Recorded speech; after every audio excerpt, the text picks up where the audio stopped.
सैनिकों का समर्पण हमें यह सिखाता है कि अनौपचारिक शिक्षा, साहस और नैतिकता के मौलिक सिद्धांतों का पालन करना हमारी आत्मनिर्माण में महत्वपूर्ण है।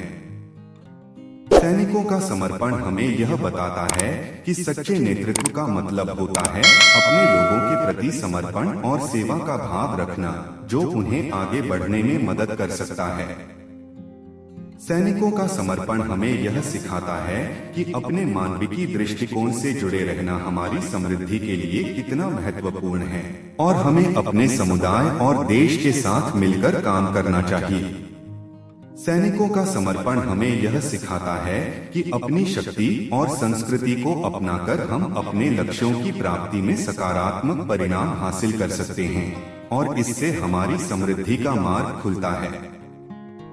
सैनिकों का समर्पण हमें यह सिखाता है कि अगर हम सही मार्ग पर चलते हैं और अपने मूल्यों के साथ रहते हैं, तो हम जीवन में किसी भी परिस्थिति का सामना कर सकते हैं और सफलता की ऊंचाइयों तक पहुंच सकते हैं। सैनिकों का समर्पण हमें यह बताता है कि जीवन में हमें अपने क्षमताओं को अपनाना चाहिए और उसमें आत्मनिर्भरता, सहनशीलता और आत्मसमर्पण की भावना के साथ आगे बढ़ना चाहिए।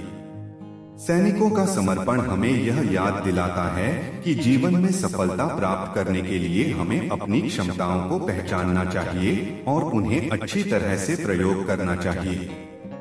सैनिकों का समर्पण हमें यह सिखाता है कि जीवन में सफलता प्राप्त करने के लिए हमें अपने लक्ष्यों के प्रति समर्पित रहना होता है और हमें अपनी मेहनत में समर्थन का सही रास्ता चुनना चाहिए।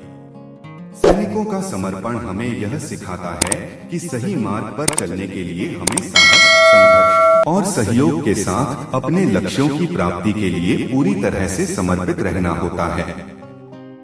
सैनिकों का समर्पण हमें यह सिखाता है कि जीवन में सफलता प्राप्त करने के लिए हमें उच्च आदर्शों का पालन करना चाहिए और हमें समृद्धि की ऊंचाइयों को हासिल करने के लिए सच्चे मूल्यों की प्राथमिकता देनी चाहिए।